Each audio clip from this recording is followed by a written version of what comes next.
wise. You can really burst damage that character out. He's squishy, he's fast, and Grey Talon does counter him in a decent amount. But having that now, Infernus for Hydra Nation, you have Paradox as well, pretty squishy, high damage dealing characters. But that's where, you know, you have the balance of this team comp with the Kelvin and the Viscous for the saves. You have Seven for the farming and the push power, and Abrams for the meaty, tanky plays. But, you know, we could talk all day about the compositions and what does it. They have always done their best on Paradox. Yeah, so obviously seeing a little bit of counter picking here, a lot of bit of counter bans, and so far a lead happening over to the side of Hydra Nation. You do see, because of that disconnect, a chance to come back here, as we still have, you know, also the Kelvin died recently. So a little bit of a trade could go a long way for these teams, and it's actually the Shiv who got the Infernus, but now the Ivy's getting kills on board. But you talk about the Shiv, and the Shiv gets shanked, getting taken out here by the Infernus. A little bit of payback for the disconnect. Yeah, I was about to say, blame it on the lag, man. It's always the lag. You know, you got to blame the connection, blame the ping, because sure enough, when they were able to unplug and plug back in, that Infernus came back with a vengeance, quite literally. So yeah, I think it's all fair and square now, even though, you know, currently standing, Hydra Nation are in the lead by 1K, but, you know, well, now 2, but still very early on here. A lot of deadlock left to go. Yeah, lots of deadlock, and of course, with this being a 2K lead in the favor of Hydra Nation, remember, this is a game right now where the early game pretty much decides the fate for most of these teams, and this is a very strong early game being showcased here by Hydra's team. So, what's the plan? What is the strategy that we're going to see buff enjoyers start to turn around? Maybe they live up to their name, and they start fighting for that mid-boss later in the mid-game. That kind of buff can really change things around, maybe some earned buffs as well, but if buff enjoyers really wants this, it's also going to be on the back of the Shiv, who needs to keep up that damage. But look at him getting ganked here. Great gank from Kelvin. He's not getting any last hits anymore. Yeah, and, you know, and again, you know, we could talk about the composition all the live long day, because, you know, right now I'm looking at Hydra Nation. You know, not only are they bringing the big beefy boy, they're on, you know, the blue Hellboy, as I like to call Abrams, but, you know, they're also bringing in 2 support. I mean, they have Viscous and they have Kelvin, so they're having quite a solid backline in the support. And, you know, you're looking over there for buff enjoyers, and, you know, it just seems like it's more damage than anything else. True. They are doing a lot of fighting, and unfortunately, it isn't working out in securing those kills. Case in point, that's going to be the Shiv fighting and losing over to the Infernus. Infernus does go down to half, but again, this Shiv, who started off so strong thanks to that initial pick, now losing that lead completely. Great ganks coming through, and ooh, what a good bump there from the Viscous. And yeah, so far, back and forth fights here. Abrams, though, you talk about the blue Hellboy, looking a little bit good here in the survivability point. Just right in front of him, barely taking any damage. I mean, God, he's so tanky. Oh yeah, Abrams by the end of this lane is going to try and pick your pocket, you know, like, again, that's a 1v1 you want to see all day. Like, that's the 1v1 I'm interested Paradox. in. Yeah, and that's why we love Paradox too. You know, again, there's a reason that they tried to keep this character out of the hands of Mikhail, I think. Now, I'm not going to presume to know what's going on in the minds of Hydra Nation. However, that does seem to be the best play, and I love that they have them paired with Viscous as well. Yeah, honestly, though, 3 players just fell in rapid succession there, and one being just solo killed by an Abrams, the other 2 a double kill down for the Paradox. I mean, things are looking up for Hydra Nation, and now Pocket's back in it, and oh my God, that kill feed, what is going on? Even more players are falling. This time the Paradox is traded out, but God, it is a massacre over here. Might be able to find the Viscous on the way out, and no, looks like it again is 2 players down for the price of 1. Hydra Nation leading with a 3K just advantage here. And at Soka, this is the kind of gameplay that I would be expecting from the #1 seed here.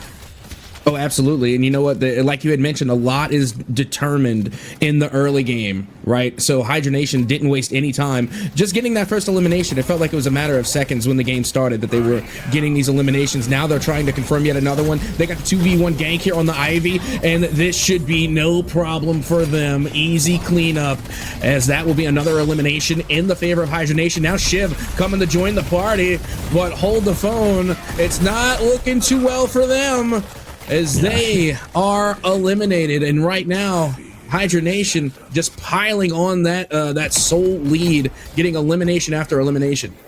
Ooh, but Pocket wants his vengeance going in, but look at the Abrams counterplay to kill. We're going in with no HP, managing to come out on top against the Pocket. Absolutely beautiful. But before this, a new play. It is constant. This feels like I'm casting Overwatch with how much play-by-play action is going on right now. But I do want to highlight one thing that, you might not see it reflected in that kill feed, but it is going to be this Kelvin right now. Great ganks, insane space awareness here from this player to just honestly keep up the pressure for their team. But unfortunately, pressure makes diamonds, and that is going to be a pressure cook on to the Abrams. Finally, we see the trade-off, but at the end of the day, this Kelvin is doing an amazing job as that roaming assist. Now we're taking a look at Shiv, trying to find at least a little bit of poke damage. Gonna have to avoid the danger. It was looking a little risky. I mean, you're looking at that 2v1 scenario. Shiv already was on the latter half of a 2v1 scenario, got eliminated. So now we're gonna be swapping lanes, and they're gonna be going back after the Infernus. Oh, but the Infernus will be able to get away. But look at this Shiv. It's the Kelvin who's always just coming in with these ganks. This time might be able to finish the job using the numbers to spot him through the walls. And yeah, no. Are we seeing Shiv actually get out here? Oh my God, I think we do because of Ivy. Huge success there, keeping the Shiv alive. But is the Ivy going to get out? Is that sacrifice worth it? And the answer is... yeah, undeniably. But wait, there's a 7. And no, no, the Shiv can't get out. 7 on the back end. It's an ultimate to try to finish more. But God, what a gank from these players. And I don't think the Ivy's getting out this time. Nuh-uh, not today. It is a bully on the rooftop. And yeah, 7 takes it. Settling on the roof, man. Where you going?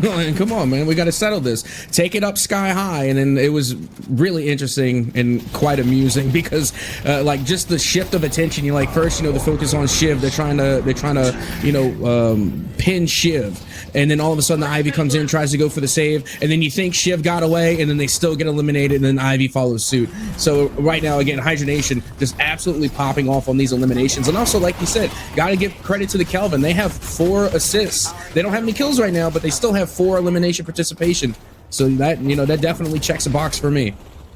Wow, I mean, shout out to this Viscous who's practically saved out this player, and actually, no, they get a kill from it. Paradox is still alive, and God, Lady Geist, yeah, tries to defend, but this is not a lot of HP. How the hell does the single Viscous turn around that Paradox who was 1 HP, 1 single cube, and now they have 2 kills, and a Geist is too low. Shiv is running away. What a play there, honestly. You look back at that, Mirage is down again, and Abrams has figured out how to just punch, and win this game outright. But God, Hydra Nation, they are not being stopped here in our game 1. Remember, this is a best of 3. And it's just even, even more impressive to see that we're not even 10 minutes in yet. And already we have all these eliminations on the board. A total of 20. Correction, total of 21 with that elimination on Ivy. 17 of which are in the favor of Hydra Nation. Just so clean. And honestly, you look at this team, they're getting their last hits up. They're looking at a 10,000 soul advantage here, and this is the time to point out the soul advantage. The early game is over. We're at 9.5 minutes in, right? So overall, you're looking at Hydra Nation. They've taken the early game lead, and usually that leads to them just winning out the late game here, especially when you have so many heavily modified teams to try to work with. But at least we have Kelvin trying to keep up the slows, and yeah, this is Dead Mirage, has to just not stagger, let them kill you. But another kill, another Shiv down, and God, we're looking at that kill feed. It is just being farmed. Yeah, right now, like whomever is on the Kelvin, and I apologize because I missed in the spectator mode, but whoever is playing on that Kelvin, I gotta say, probably doing the best Kelvin gameplay I've seen since competitive Deadlock actually started to pop off. Because again, they are involved in every single elimination. They are there for nearly every save. They got 6 assists on the board. But meanwhile, you're looking at Flick. Flick got 8 assists on the board. So again, we've been seeing a lot of the Kelvin, just kind of show up and deliver. But at the same time, we have not seen Flick. Like, Flick is working in the background, doing work. 2 kills, 1 death, and 8 assists. That's phenomenal.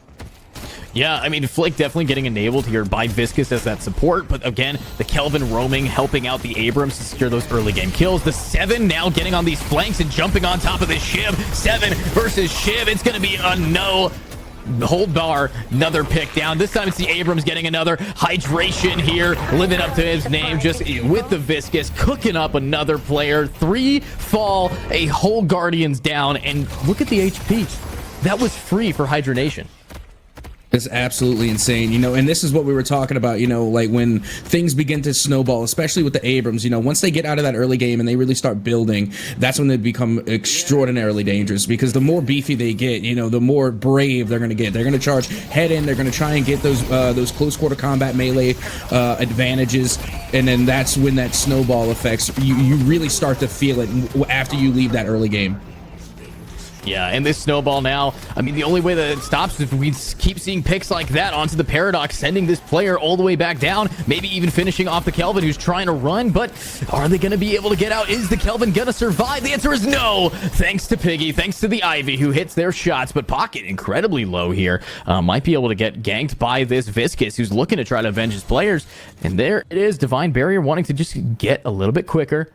Unfortunately, not going to be able to spot out that Pocket. They are gone, but the Ivy, that's somebody they can jump on. And you know what, again, that was a great read. Very happy to see Buff and Joy's bite back a little bit, but now here comes Viscous and Paradox yet again trying to pin down this Ivy. And I don't think they're going to get away. That should just about do it. That is another elimination going the way of Hydra Nation. And my goodness, I mean, I feel like every time Buff and Joyce gets one, Hydra Nation takes 2. Like, it has just been an absolute punishing game from the side of Hydra Nation.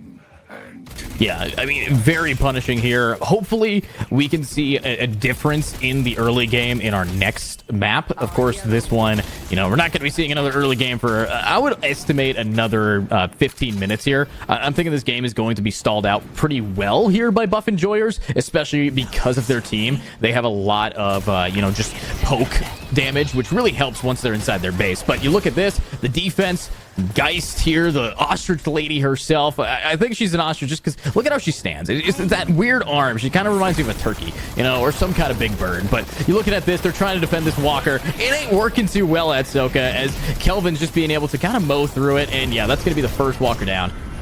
Yeah, again, just a tremendous back line, and it's going to get even worse when we see more of these team fights as they progress past the walkers. The Viscous and the Kelvin running back line is going to be an absolute nightmare for the Buff Enjoyers when we talk about the late game Fortress fight. And, you know, we're starting to get into that now, and you can see the eliminations just falling in the favor of Hydra Nation. It is one after another, and it is looking like pure domination from Hydra Nation. Yeah, absolutely. And, you know, we look back at that fight here, and, you know, both of us are just talking about the metagame in the middle of it because it feels like there's nothing they can do. We could talk specifics about utility being used there, but there's just such a gap between these two teams right now, soul-wise, value-wise, that it's kind of like just watching someone at a birthday party just getting all their candy robbed from them. It's looking a little bit like a bullying session here. So there's not a lot you can really do to turn this around, and, yeah, you can try to fight these pumpkin men. You try to, you know, get your side camps taken to bounce back because every lane is being completely dominated here by Hydra Nation. So I gotta ask, at Soka, what do you think is the main, you know, turning point? Is it just one team fight? Is it maybe the mid boss to try to steal it? Like, what's the game plan here? Why is Buff Enjoyers, you know, putting up such of a fight right now? Oh my goodness. I mean, that's tough. Let me put it this way. The Buff Enjoyers, you got to keep in mind, you had said it before we got in. These are 2 stacked teams. These are top tier players. There's a reason they're the #1 and #2 seed, and they keep coming out, you know, tournament after tournament. This is the top notch. The best players in Deadlock. I mean, I really don't know what more advice or what type of tactics that I could possibly give, because it feels like they have already tried everything. Now, I will say, by all means, if you could try and steal mid boss, go for it. And especially because they have that Ivy on their side, I think there's going to be a play to be made if they can try and finesse the Ivy on the steal. So there's definitely plays that can be made, but I mean, at what point is it too late? I mean, we're seeing like an absolute masterclass coming from Hydra Nation. They still have all of their walkers, and they still have 1 Guardian. And I mean, it's hard to really make a comeback when the one player that's been taking most of your side camps is that Shiv, who just gets picked off out in the open like that. So all of the money that's really on the map available for the side of buff enjoyers is going and funneling right into a player that immediately loses it. So that play alone, definitely going to be an upset. So you now have to look towards the, Haze, maybe the Mirage, to look forward to some more damage output. And case in point, there's the Mirage taking out an Infernus. This is the player you're going to want to keep an eye out. But they're bringing the urn. Oh, but will they be able to get out here? I believe so, thanks to an ultimate. This is a big fight for this urn. This is a lot of money on the line, and Rocker on the back end taking out that Geist. Another one. Mirage is down. 8-player kill streak for the Abrams, and look at that. You can try to ult, but you can't stay alive. 4 players fall. 1 is the trade, but that happened before the whole fight, so it's 4 for none for the side here of Hydration. That had to be one of the cheekiest elims that I think I've seen in quite a minute. I mean, they really went all out to get that elimination, but don't get me wrong, I understand they were protecting the urn. They wanted to cash in. Like you said, there was a lot of souls to be won there, but my goodness, being trapped in the Kelvin ult and then getting hit with the 7 ult inside of the Kelvin ult, inside of the Ice Dome, that's just so infuriating to me. Like, if that happened to me, I'd be pretty mad right about it now. Oh, yeah. I remember a couple weeks ago, a lot of people here in the Deadlock esports scene were, especially us casters and even players alike, were asking the question, why don't we see Dynamo? He's got one of the strongest ultimates in a team fight. And the answer is Dynamo's ult is Titan. But you talk about the Ivy, you talk about these players, they're going to get that for free. No one really is going to be able to grab it. But yeah, Dynamo in this meta, when you see what Kelvin and 7 can do, their ults combine to just be a significantly larger Dynamo ult. It's why we're not seeing it. If Dynamo's ultimate was as big as Kelvin's, I think it'd be one broken, but probably picked a lot more.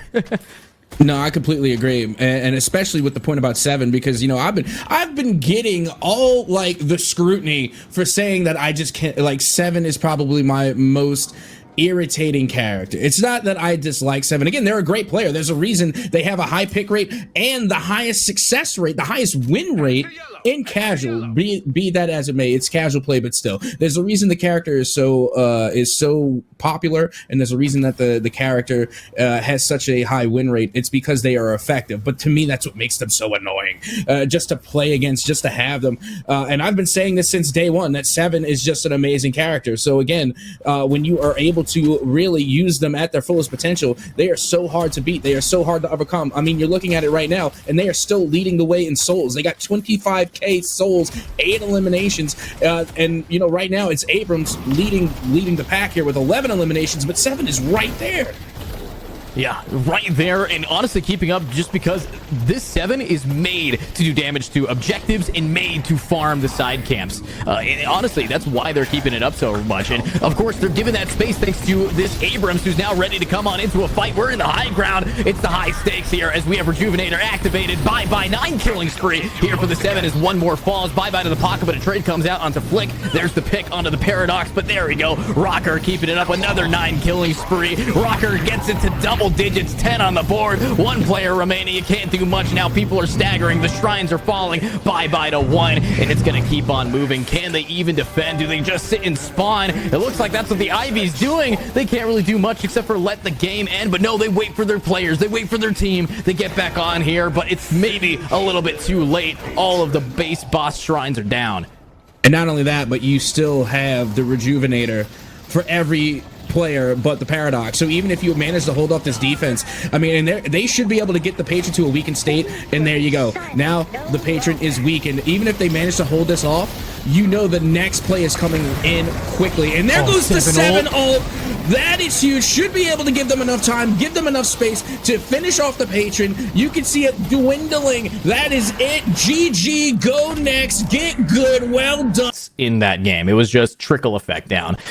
So getting onto this, I like the fact that buff enjoyers are picking up the Viscous. I also see why they banned the Grey Talon. Grey Talon's locked in here, so maybe that could be the thing that turns this game around. But of course, locking in the Grey Talon, they don't have the Shiv anymore. They also have Yamato, a very interesting team. And I've seen a lot of Mirage, but to be honest with you, I haven't seen the value of this Mirage on a lot of these teams yet, and I really want to. Who's going to be taking the Abrams in the 1v1? And not only that, but now they have Lash as well. And if you get Abrams and Lash together in close quarters, it's a ripperoni with cheese, my guy. Oh yeah, an absolute ripperoni. But look at this Yamato already. I'm actually really liking this movement from them. They're hitting their shots. They're doing a decent amount of harassment here onto this Infernus. And you know, you look at this. This is the player who was previously on the Shiv, I believe. Actually, no, they did tweak it a little bit, but they did put up against this Infernus slightly different. So this is going to be interesting to see who pops up. But again, Hydration was on the Viscous, now on the Lash. This is the player that, you know, is the namesake of the entire team here. So seeing Hydra wanting to just absolutely pop off is going to be interesting to see how he does it on these different characters. And again, that's all we're looking in the early game, and you know, again, it's very early at that. But you know, I feel like as though Buff and Joyers are out to a better start, because you got to remember in game number 1 at this time they had already lost a player. They were instantly eliminated. So again, you know, at least we haven't seen that so far. But oh no, I spoke too soon. It is Infernus on the side of Hydra Nation that get eliminated first. Wow.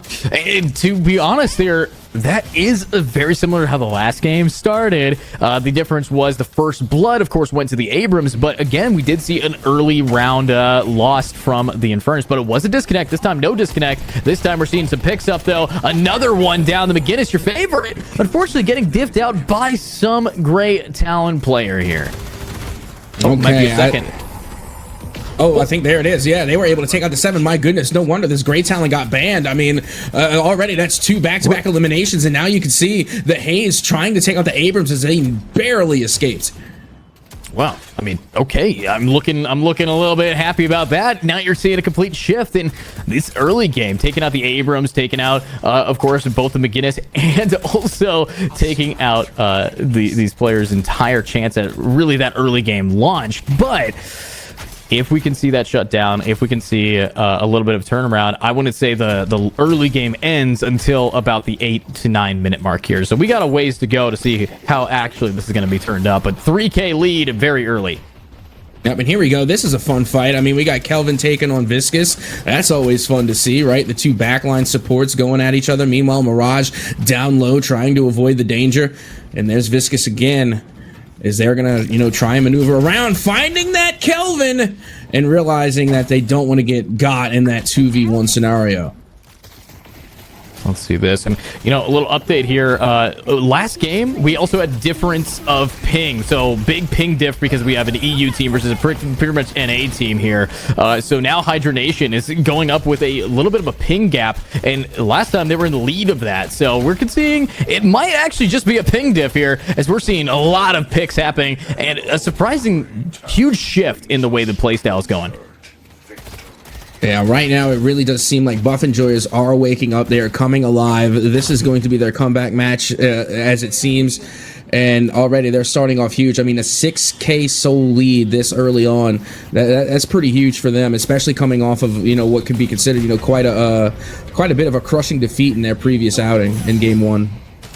Ooh, oh, can't escape that. And that's going to be an Infernus down as well. The lead continues in another pick. This time the 7 will fall. Lash incredibly low. I think is in a safe spot. Who knows? We can maybe see that Lash get taken out here in a second. But so far, this Yamato is bullying. The Great Talon is why we get banned, by the way. And yeah, looks like even even the players are talking about being on the Spain server, which, you know, to be honest, is a little bit, you know, questionable to see how they're you know, on that Spain ping here in this tournament. But a big turnaround, and yeah, oh god, 100 ping, yeah, just insanely high. And wait a minute, on the Spain servers, these guys are NA. Why not just go to England, you know? Honestly, I could not tell you. I mean, clearly we are seeing a little bit of a ping diff, but at the end of the day, you know, this is how we got to make it fair. You know, we gotta change servers. You know, we gotta make sure that everybody has an equal fighting chance. So at the end of the day, you really can't use ping. I mean, you can use ping as an excuse, but you know, at the end of the day, you just got to play the game. True, you do. But wait. I'm seeing a lot of disconnects. Okay, I think maybe we can blame Ping for that one. I mean, I think that they are genuinely either going to FF this map and make it back into a, you know, probable better ping cause for them, but they're not going to be